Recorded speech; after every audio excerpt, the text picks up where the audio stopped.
Stugotz here. I've said it before and I'll say it again. I love a good gummy. Whether I'm on the golf course or winding down after a long day of carrying the show on my back, all I need is one good gummy to help me totally relax. And now, thanks to my good friends at CBDMD, getting Delta 9 THC gummies shipped directly to your door is not only possible, it's easy and affordable. How about that? Every CBDMD Delta 9 gummy is packed with 10 milligrams of THC per gummy, and let me tell you, buddy, they work. CBDMD also has Delta 9 microdose capsules that feature 1 milligram of THC, so it's easy to enjoy them whenever, wherever. And listen, I know it's easy to get confused with all the different Deltas out there, but Delta 9 THC is the same good old-fashioned THC we've all known and loved for years. To learn more about Delta 9 and everything else CBDMD has to offer, just head to cbdmd.com/Dan. Once again, that's cbdmd.com/Dan for information, education, and the best damn gummies you've ever had. Must be 21 years or older to purchase Delta 9. This is the Dan Le Batard Show with the Stugotz podcast. We are presented by DraftKings Sportsbook, an official sports betting partner of the NFL. Download the DraftKings Sportsbook app today and use code DAN for a special offer when you sign up. That's code DAN only at DraftKings Sportsbook. We got a loose set of rules around here in a way that can be not very corporate. So can you explain to me what's going on with our video department when Lewis walks in late and Billy celebrates him for getting here early? And Tony's not here at all. Well, if he gets here in the next 10 to 15 minutes, he'll also be early because Bob announced that he'll be an hour late today because yesterday was his birthday. Yeah. So if he gets here any minute before an hour late, he's early. And Lewis, you know, he had to get through the horrible weather this morning. All of us had to deal with the weather this morning. But I thought that he was going to get here like at 8:15. So when he got here like at 8:03, I was like, whoa, you're early today. He beat Waze, our game, Dan. Remember? Not surprising, though, that the way that you would explain that might confuse the audience because it made it sound like it was Bob's birthday today. And that's the reason that Tony was late. Is it? I mean, and so you fouled up the story pretty profoundly. It might be Bob's birthday today. What happened is that Lewis gets here late and you celebrate him for being early because you have such low expectations for that corner. And then Whittingham and Mike Ryan burst out laughing because it was said that Tony was going to be late because it was his birthday last night. That Lewis was going to be late because of the weather, and Tony was going to be late because it was his birthday last night. And I didn't know that is that a corporate policy that we can be late if it's our birthday the previous day? That's amazing. Can I be late because it's because it's Tony's birthday? I did not think that was corporate policy. I don't know what corporate policies are. Greg has also arrived late. You heard him arrive with his computer making all sorts of noises. Welcome to a Greg Cody Tuesday. Thank you. What were you guys laughing about? Roy's also late. I've been wanting to talk to him about Huberdeau for 2 days.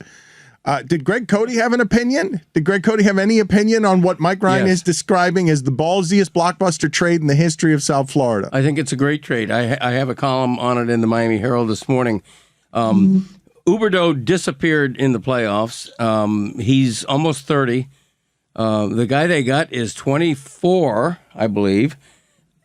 A budding superstar. He just scored the most goals.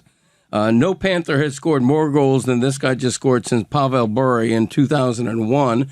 He's dynamic. He's ballsy. He's got attitude. My only complaint about Huberdeau and Barkov over the years has been that they're fairly meek of personality. They're not, and I think you saw that in the playoffs. And this guy even said it in his introductory press conference yesterday. Is that the team? Are you afraid to say his name because you're describing him as this guy? Are you afraid to say his name? Or? Matthew. He and I are on first name. You're going Matthew as opposed to the famous surname. I'm going Matthew. But do you know the surname, or are you scared of the surname? Is there something about the spelling of the surname that makes it hard? Are you not aware that this is a famous hockey name? It is. His father's a Hall of Famer, I believe, Keith. Right.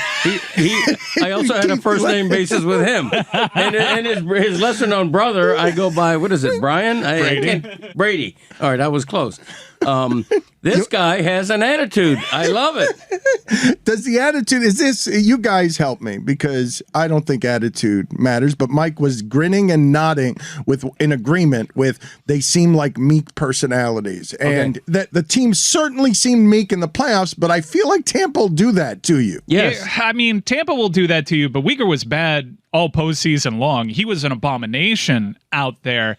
I do find it curious that the Florida Panthers took a lot of stock in what happened and what went wrong in that postseason. Huberdeau went missing for long stretches in that postseason. Yes. Uyghur was the worst player on the team after arguably being a top 100 player in the league. Whittingham is plagued in his Dolphin appraisals at all points emotionally by this franchise in whatever its management form has betrayed me.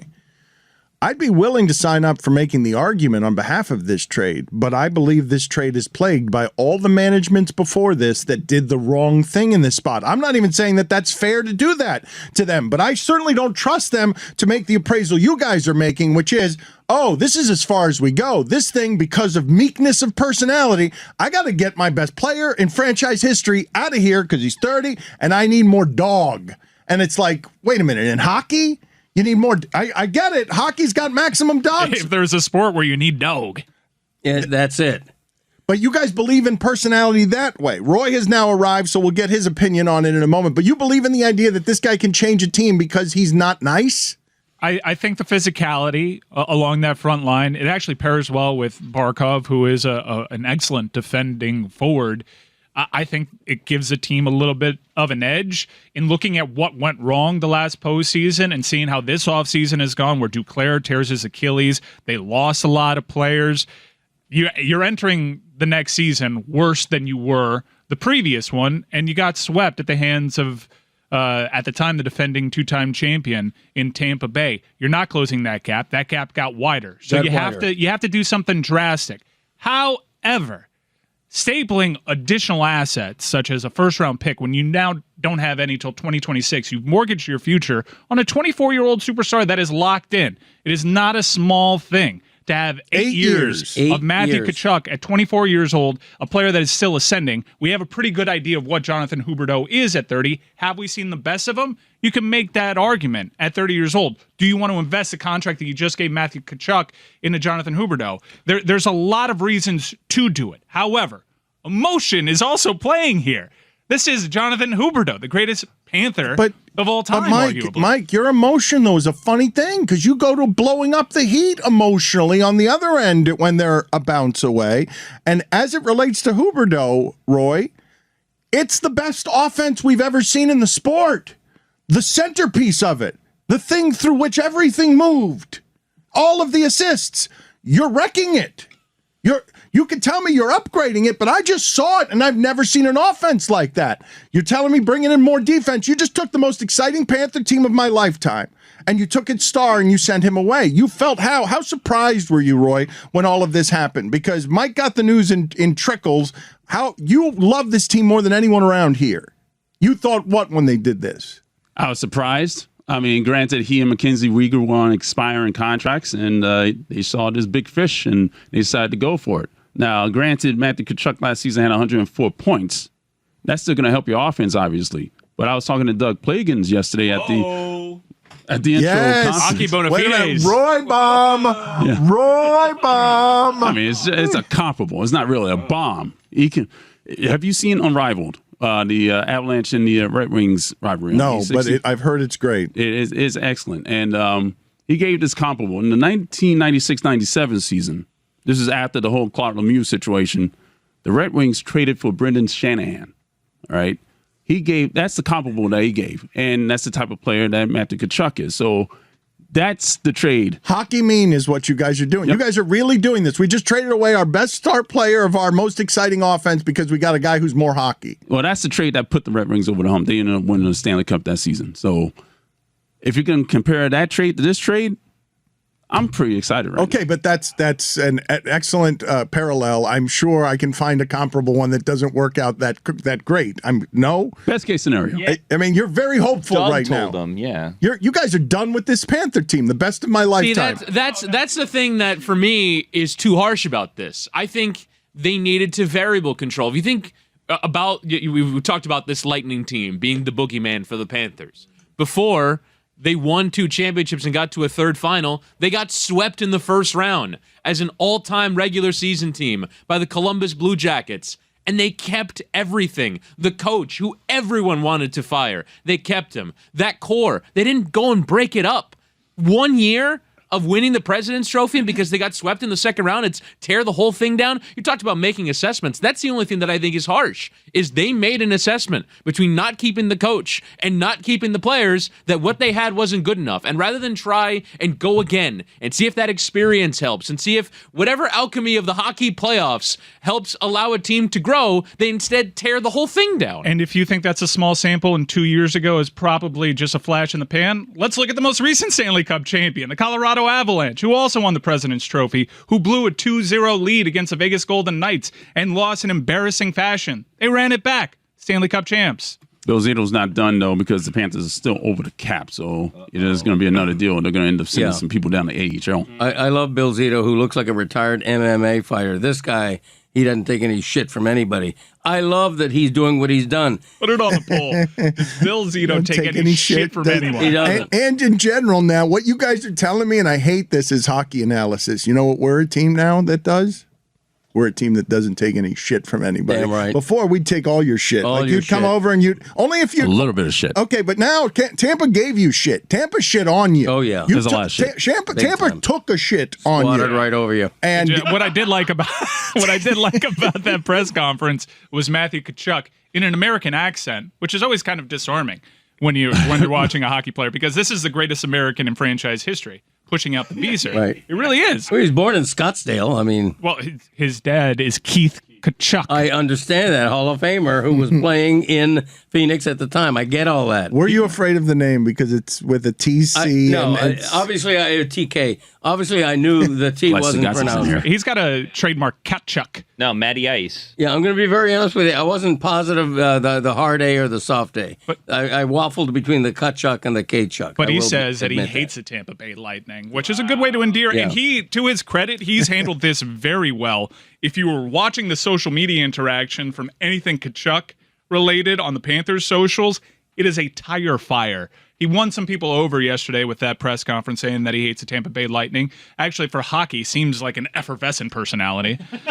I think it's worth pointing out that never in the history of sports, he said in obvious hyperbole, has a better regular season failed so miserably and so embarrassingly in the playoffs. You're shut out by Tampa Bay. Tampa Bay, the example that Chris gave you 2 years ago. Yeah. Setting records. I They would, got swept I would by say Columbus. the 116 win Mariners, who won more baseball games than any team ever and haven't been to the playoffs since. And I would say that one is pretty good. The biggest scoring team in the NHL scores 3 goals in 4 games and getting swept.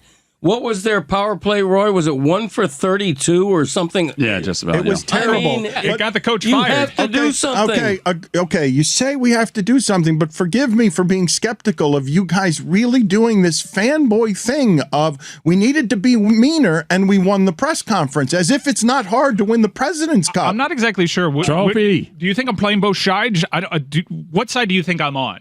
Because I'm pretty despondent about losing my second favorite player in franchise history. But you're I have a happy Huberdeau about jersey. Tkachuk. Well, I can see the positives. I can rationally do it. But then when we start going to Uyghur and we start going to the picks, and I look at the offseason as a whole, and I see the disastrous Sherrod trade and the disastrous Giroux trade, I think that Zito has kind of mismanaged the recent situation in cup chasing. This is actually an eye towards the future, one can argue. It also signals that negotiations with Jonathan Huberdeau and Mackenzie Weegar were not going well. I just don't understand the leverage that Calgary had. That's the part that's Tkachuk said he was confusing to gone. me. That's the part that I don't get. You just gave up what anybody in the league would want for a player that had leveraged his organization and wasn't coming back. You're on the and hockey's a little slower to player empowerment than the other sports. And once Tkachuk says he doesn't want to be in Canada anymore, that is a wrap. You have no leverage. Durant, look at what's happening with Durant. This kind of player at 24 is not available ever. The leverage is that the Panthers were not the only team after him. And he had listed 3 cities that he would be very willing to go to, including Sunrise, if I can use that word instead of Florida. So there was leverage. Bill Zito had to pay to get this guy. You get what you pay for. And as you say, this is a generational talent, Roy, given his age and the season he's coming off. Was there leverage here, Roy? Because I don't think that's leverage. Yes, 3 teams involved, but you could sit and wait. Like, you could say that the Miami Heat right now could have traded both Bam and Tyler. And what is Durant's leverage? Well, there are other teams out there, but they haven't, because you're not irresponsible. You're not irresponsible where you're reacting to the idea that someone else might spend more on somebody for you. Like, you can't nuke everything that resembles a plan when this franchise has had so much trouble building anything meaningful because of what you're saying. I'm not saying they shouldn't try and get that player. What I'm saying is the cost was damning. Like, they paid top dollar for something that didn't require top dollar. Well, if they overpaid, we can debate that. But the sweetener is like the prospect and the draft pick. Like, it seems like a Pat Riley move to me.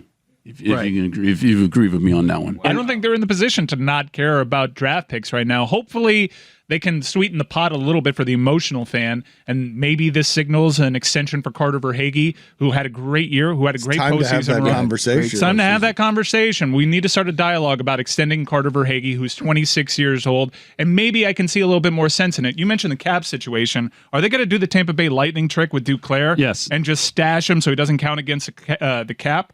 This team has done a lot of salary dumps. They have let go of a lot of players. Some of it to make room for 20 games of Claude Giroux and Giroux, or Sherratt. I'm sorry. I always get that one confused. Either way, he's no longer here. Whitty had a tough one the other day during a broadcast on soccer that he was lamenting yesterday, that he was just so annoyed. When you've annoyed Whitty with the languages, we've gone too far. Like when we've with the names and the surnames, and I'm here to stand on the mountain alone of, God damn, these foreign names are getting hard to keep up with throughout sports.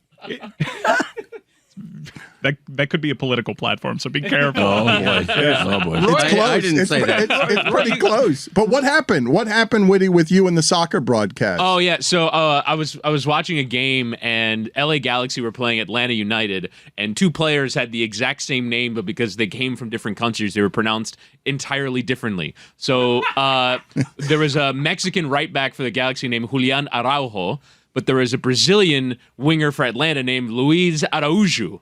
And they have the exact same last name, but because one is Brazilian and one is Mexican, you pronounce their names entirely differently. So the commentator was wrestling these 2 names, and he kept like hat tipping to the audience, like, I know that this is hard. Araújo, like, oh, it's Araújo. Like he kept wrestling with these names, and I just felt bad for him.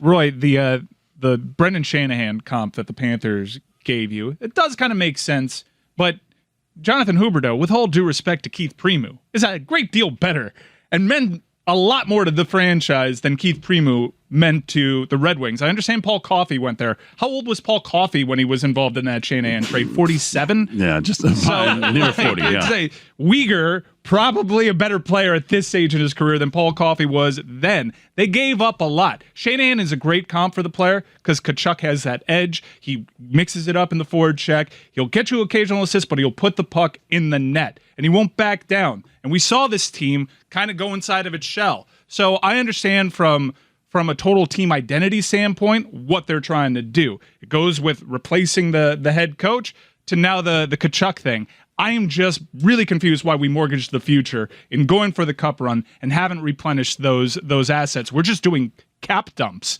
And when we're doing cap dumps, we're not actually getting picks. That's why you're supposed to do it. One of the things I heard that was really interesting in trades in the NBA was, like, for a player like Donovan Mitchell, for instance, or even Kevin Durant, you want to try and go get draft picks from a team that doesn't have a track record of being sustainable. So if Sacramento calls you, it wants to give you 4 first-round picks, take them because they don't have a sustainable track record. If Brooklyn wants to give you a bunch of first-round picks, they don't have a sustainable track record. And frankly, the Florida Panthers are that in hockey. If you're another team, you want the Florida Panthers draft picks because they don't have a record of being sustainable winning. And so I do think that it means a lot to give up a first-round pick in 2 or 3 years' time because I don't have confidence that in 2 or 3 years' time, this Florida Panthers team is going to be sustainably good. Well, they might not have a track record, but it seems like the general managers in the league see the potential of the future with this team.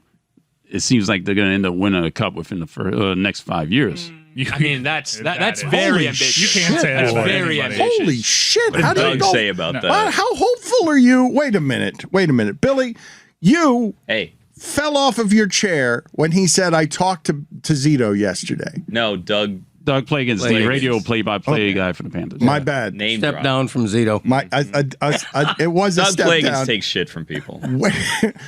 Put it on the poll at Le Batard Show. Does Doug Plagens take shit? Yeah, he does. Does Zito Doug doesn't. Plagens take shit from people? I'm sorry. Where did you talk to Doug Plagens?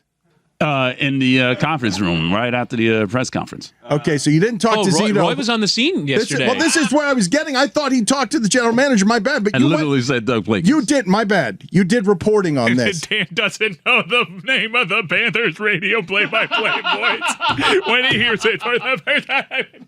I did not know his name. I did not recognize the name, and I confused it clearly with Zito. But why were you talking to him? Why were you talking to him? And what Bob's else birthday. was from that press conference? And why, Billy, were you so amused by the idea of Roy talking to him? I was having a conversation with him right at the press conference. Roy, was that an Meeting people. exclusive, or were there other reporters around? There were other reporters. Yeah, your rival Dave Hyde was there. Yeah. Yeah, Jackson Tim Reynolds. 5, obviously. Everybody put their iPhone no, in front Barry. of Doug Plagens. No, Barry. No, Barry was not there. No Jackson 5. They did it by Zoom, too. Some of us were in Zoom. A lot of us, actually. Well, maybe Barry was there. Were you on Zoom? I was. Yeah. There is not a sport. Now that the Dolphins have moved training facility, there is not a sports team closer to you than the Florida Panthers. That's true. I had extenuating circumstances. I had a doctor appointment way up in Deerfield Beach. I could not get back in time to go to the arena. So I was a little late on Zoom, but I still was participating in the press You were conference. all right? you were also late on Zoom, so it's not. Just a tad late. And then I listened to the thing. The beginning that I missed, I listened to it later. I got to put my health first, Dan. But let me say one more thing. I don't know how you can say this club is "quote unquote" mortgaging its future when it just signed a de facto sign and trade with a 24-year-old superstar just coming into his prime, who they have for an extraordinarily long 8-year contract. And guess what? In 8 years, he's still going to be in his prime as one of the top players in the NHL. It is an excellent point, but I think what we're saying is they don't have a first-round draft pick until 2026. However, their track record in the draft is Not great. not fantastic. Yeah. But that's through several regimes. Kind of odd that Jonathan Huberdeau hasn't said anything. We've already had the Tkachuk press conference. He's already done the rah-rah stuff. Right. The only thing that we've seen from Huberdeau on his socials is he's changed his Instagram avatar to a Flames one. No message to the Panthers. It seems, I mean, if we're just reading into it, like we hurt some feelings here. He talked to the media in Calgary. Apparently, he was shocked that the Panthers ended up making the trade. Like, he was expecting a call about the extension on Friday. Yeah, he and got the trade call. Yeah, he told TSN, I gave a lot to the organization. I would have liked probably to get a little bit more respect. Damn. Did the Panthers say anything? Did your boy Doug or Zito say anything about how the negotiations were going with Huberdeau? No, they didn't say anything about that. They didn't say that it went bad or anything like that. They just said that he was available. They went for Raw it. deal. Raw deal. It's the best Please. player in franchise Okay, history. we'll get back to that for a Disrespectful. second. We're just going to skip right past Roy saying, so now they're going to win the cup? In the next 5 years. Come on. But still, They're not. I mean, They are. Oh, they're not. No, I would take the Red Wings over them. I think I would even take Okay. the Blue Jackets. I think so many teams got better. Tampa Bay got a little bit worse because they had their own cap situation to manage. But other teams are coming. This Panther team isn't as good as last year's Panther team. They're going to be different, and a different playing style may mean some success. I don't really have a lot of faith in the coaching hire that they made. I don't either. He had one good postseason run, but he's been coaching for a long time in the NHL, and the success isn't there that makes you think that, oh, we're headed in the right direction. I think even though I will say the betting odds for the Stanley Cup went down for the Florida Panthers after this move, which I found curious. I'm not surprised. I really do hate, though, that every move that we're making is us trying to tiptoe around Sergei Bobrovsky's contract. It's because they're in this situation. It's why they can't extend players. It's why they're selling during the offseason as opposed to buying, even though they've locked in Tkachuk for 8 years.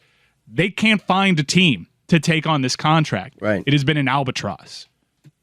And likewise, Spencer Knight, is he ready yet? Is he the guy? That's a bigger question to me than it was a year ago.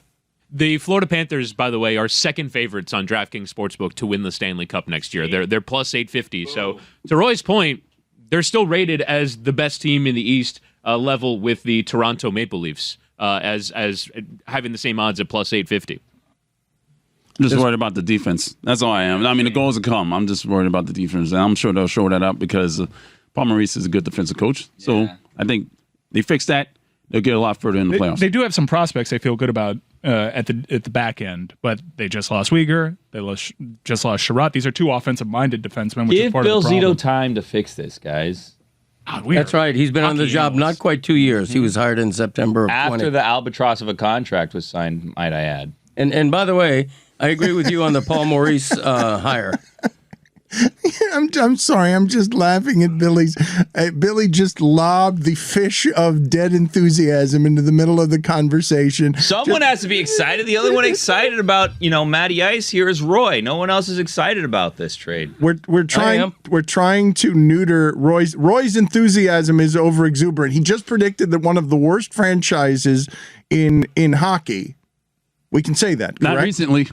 We can say their history, Biden Cup winners, is one of the worst histories we've seen in hockey throughout the sport, throughout the history of the sport. For you to just flippantly say they'll win the title within 5 years strikes me as shocking optimism, shocking hope by any standard. Particularly because the new head coach hire is the losingest coach in NHL history. Literally. Most losses in NHL history. 7th in wins, 1st in losses. Never done much in the postseason. Otherwise, a promising hire. I mean... And by the way, Le Batard never gives me credit for writing a controversial column. When Paul Maurice was hired, I basically said the Panthers just traded a Coach of the Year finalist, essentially, for the losingest coach in hockey history. But here's the thing about Paul Maurice, and I think you guys can all agree on this. You learn more from your failures than you do from your successes. And he's the smartest man in America. That's exactly right. And Canada. North America, smartest man. Learned from his losses. Stugotz here. I've said it before and I'll say it again. I love a good gummy. Whether I'm on the golf course or winding down after a long day of carrying the show on my back, all I need is one good gummy to help me totally relax. And now, thanks to my good friends at CBDMD, getting Delta 9 THC gummies shipped directly to your door is not only possible, it's easy and affordable. How about that? Every CBDMD Delta 9 gummy is packed with 10 milligrams of THC per gummy, and let me tell you, buddy, they work. CBDMD also has Delta 9 microdose capsules that feature 1 milligram of THC, so it's easy to enjoy them whenever, wherever. And listen, I know it's easy to get confused with all the different Deltas out there, but Delta 9 THC is the same good old-fashioned THC we've all known and loved for years. To learn more about Delta 9 and everything else CBDMD has to offer, just head to cbdmd.com/Dan. Once again, that's cbdmd.com/Dan for information, education, and the best damn gummies you've ever had. Must be 21 years or older to purchase Delta 9. When you shop at Walmart, you get it. Spend a little less on dorm must-haves. 8 a.m. class, 8 ounces of caffeine. A room that finally feels just like home. And create a space that's a little more you. With bedding from $5 and appliances from $9. Save money, live better. Walmart. Dan Le Batard. You sure Stan is okay with this and on board with this? Or, maybe he's cursing you on the way home? I don't know. I'm just saying. He might be a little sensitive, as most fat people are. Him leaving the top rope. Fat was harsh. I take that back. As most heavy people are. Big boned. Big boned. Stugotz. Do people have bigger bones than other people? No, right? No, it was a myth. That's not a thing. No. Right? I think it is. We all have different skeletons, though. Your femur's not the same size as my femur. You know what I mean? Baby. Baby. Femur is a leg. Why I know, are you guys babying? Whenever anybody says baby, I feel like I have to say it. Felt like it fit. I definitely have the smallest femur. I've heard Abby complain about it. Baby. So have I. This is the Dan Le Batard Show with the Stugotz. Greg, you're in a position of power this segment.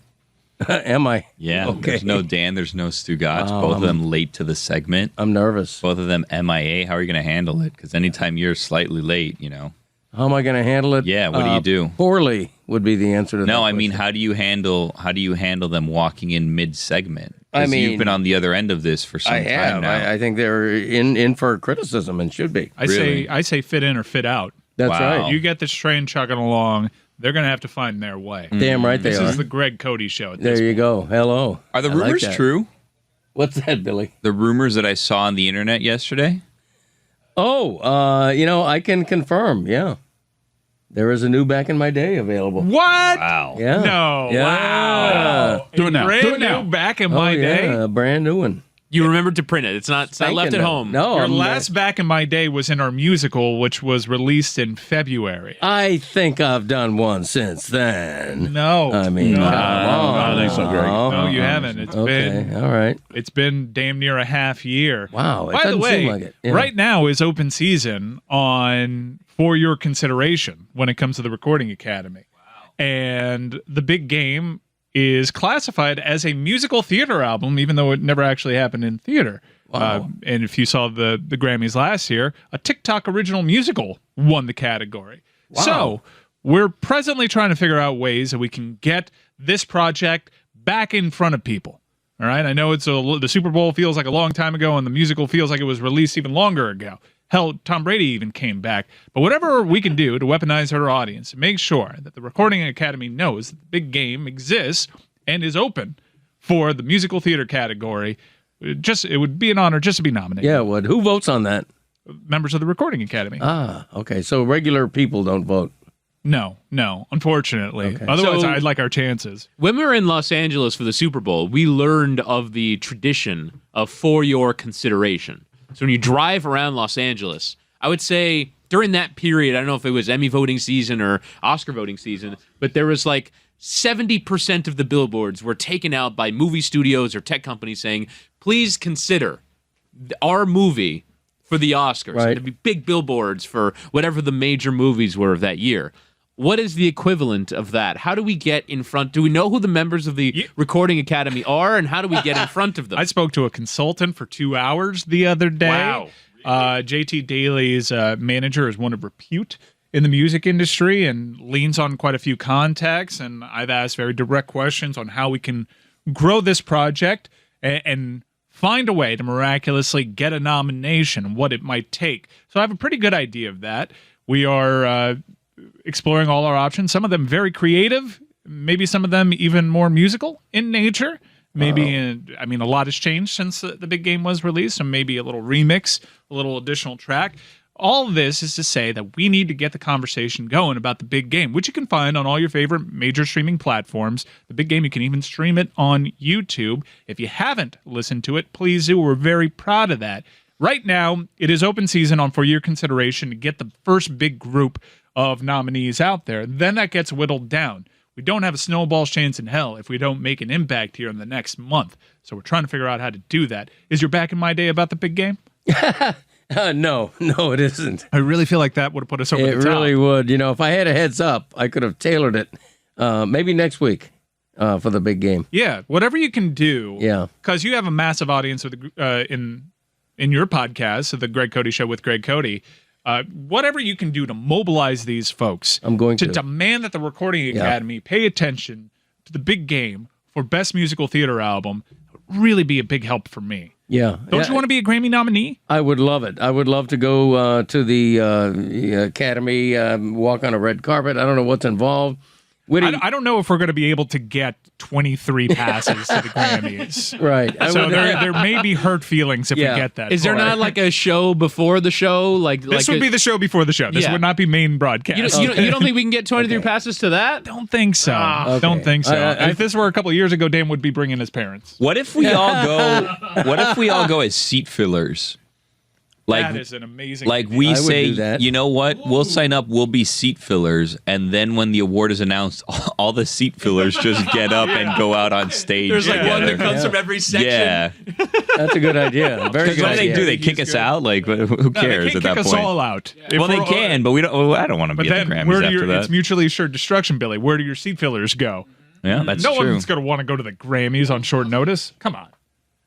Like this is our game. This is our play. Now it's a very long con because I imagine we're going to have Tony to Khan. we're going to have to, who's joining us today live at 11 a.m. Wow. How about that? On YouTube. Get his thoughts. They might be his first thoughts. I don't know. I missed a Huberdeau quote, so who knows?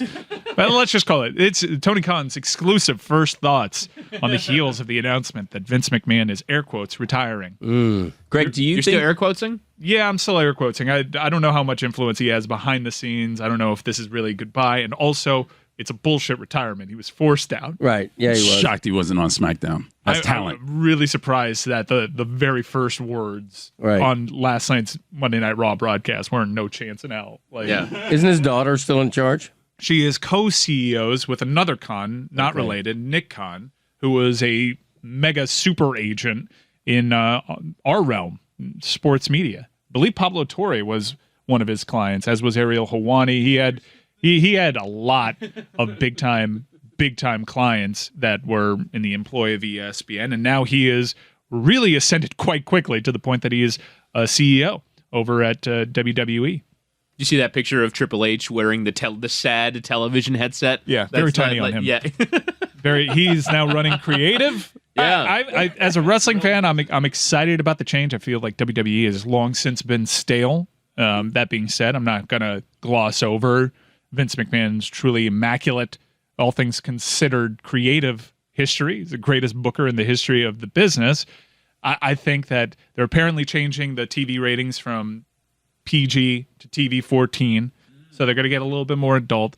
The WWE fan base has been desperate for change, so this is a real winning position that this new crew, for however long they may be, because WWE has pretty much signaled that they are for sale. A lot of people were reading into the stock price surging, up 10% yesterday. Wow, people really didn't like Vince's creative. No, what all that signaled was WWE, this ends in a sale. And that's what investors were actually taking notice of, not the creative decision. I don't think that mattered one bit. What's that go for, WWE? Like, what's the market? Billions. Billions. Wow. Billions. How much would you pay for it, Greg? $5,000. $5,000 $5,000 for the WWE. But that's cash. Yeah, well, that's, sometimes cash is king, they Exactly. say. That's right.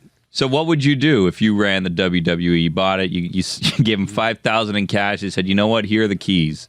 You know what? I would legitimize it. I would turn it into Olympic-style Greco-Roman wrestling. Just with characters? Yeah, right. Exactly. Like legitimate wrestling, but the same characters. What do you think has more value, the Denver Broncos or the WWE? Well, the Broncos, I know what they just sold for, and it was outrageous. $4.65 billion. Yeah. So what do you think has more value? I would think an NFL team does. You think so? Internationally? I think so. I don't know. I think WWE would probably go for fewer dollars than the Denver Broncos did, because it's a hefty production week to week. That's a big time investment. But they've cut costs recently. They've cut down on the travel. They have this very lucrative deal with the Kingdom of Saudi Arabia, however controversial it may be. Yeah. Whereas and the Denver Broncos appeal is quite limited. I mean, they're growing in Europe somewhat, right? But at least here in the States, you're going to get all the Bronco fans you probably already have. I'm not really sure how much sustainable growth there is there. WWE is an international brand. Do you it's think as big in the UK as it is here. It's big in the Middle East. It's big in Australia. It's big everywhere. Does the controversy of McMahon's exit hurt the price at all, or is that like a non-factor? It's led to its stock price going up. So well, yeah, Vince McMahon actually stood to gain the most from Vince McMahon's air quotes retirement, because he's the largest shareholder in the company. Right. But it also seemed very clear that Vince McMahon was never going to sell the company, that he was going to, with his final dying breath, be sat on a headset directing the product. And so now that he's been forced out, I'd imagine the sale is more likely. Thankfully, we can at least get somewhere near the ballpark of this, because we can know WWE's market cap. Their shares sell at $71 a share. Their market cap is a little under $5.5 billion. Okay. So they are worth more, albeit slightly more, relative to corporations than the Denver Broncos. Maybe this is a bit more reporting that's been out there. WWE has had these discussions. Yeah. While Vince McMahon was there, bringing on Nick Khan and bringing on people of the board that they did, all of those moves signaled that this was the end game, Spence. And Vince McMahon isn't there to see it through, but I do think it would have inevitably sold. I think that this product is going to sell within the next couple of years. And it seems like from we had Sean Ross Sapp yesterday, and I was listening to his podcast, and he was saying that it's actually a media company that is the most likely to buy it because you are paying as a media, like I believe NBC pays something in the neighborhood of 200 to 300 million a year for this product, and it's like, well, for a couple billion more, why don't you just own the thing? And you can get merchandise, and you can run profitable shows in arenas 3 times a week, and you get this product. We also get a major source of revenue that we know drives subscriptions. I imagine the Peacock sales business has grown immeasurably on the back of WWE. It's an incredibly valuable streaming product, so why not just own the damn thing? I mean, it would make sense if Comcast bought WWE. I mean, they got prior relationships, Saturday Night Main Event, XFL. It would make sense. Well, the Peacock deal, that's who I think they've had the conversations with. The only people. Well, the main conversations about selling. I know that ESPN was in on the acquisition of WWE Network, which eventually went to Peacock. Since Nick Khan came aboard, they've been very cunning with their business. They've also got the messaging out there a lot better about what their social media metrics do, what their TV. Everything is biggest revenue generating WrestleMania ever, most watched WrestleMania ever when you look at the fine print in terms of social impressions. Like, they're doing a great job of framing how much bigger and larger than life the WWE is as an entity. I don't follow pro wrestling very closely, so I'm asking this with a little bit of lack of knowledge, but didn't there bloom a competitor for WWE a couple of years ago that has made inroads, or am I crazy? Tony Khan, the head of that promotion, will be joining us at 11 a.m. Live on YouTube. Almost like I teed that up. Did you think that we were going to talk Jags with Tony Khan or Fulham football? I honestly did not know about the competition. I would love to talk about the new Premier League season. We're only 2 weeks out from start. Do you think if I kind of took over the interview and asked him about that, it would be good for us? You should ask him just about that. I would like just that. I would love that. You signed Kevin and Babu from Wolfsburg. Tell us about it. I know that Greg is excited about the Premier League because he loves saying Bournemouth. And they're back up. They're back. They're back in the top flight, Greg. I am heartsick over Watford. I'm declaring myself the only person in America who bought a Watford T-shirt in the past 2 weeks. Did you tell the doctor yesterday when you went, I'm heartsick over Watford? I did not. No, that did not come out. So no cure for that. That's just because that's your Elton John fandom right there? It's part of it. Yeah, that's part of it. Did you see? What's the other part of it? You know, it's Watford. It's an adorable club. I mean, they're up, they're down. They had in the 80s, I think it was, they had the magical season. They're an underdog. I mean, even before the past season where they had the worst record in the league, they're an underdog. A big Troy club. Deeney guy, are you? You know what? I follow Everton. I mean, I don't go with the front runners. You know, very clearly. Yeah. Greg, I have an Elton John question for you. Yeah. So I saw the other day that apparently he was recording with Britney Spears a new version of Tiny Dancer. I saw that.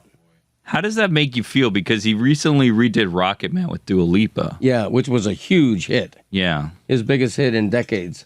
Well, I mean, was it really his hit, though?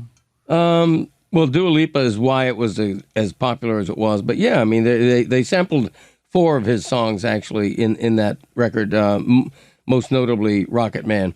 And I think that inspired Elton to do more duets with younger artists. Why Britney Spears? She's not a younger artist.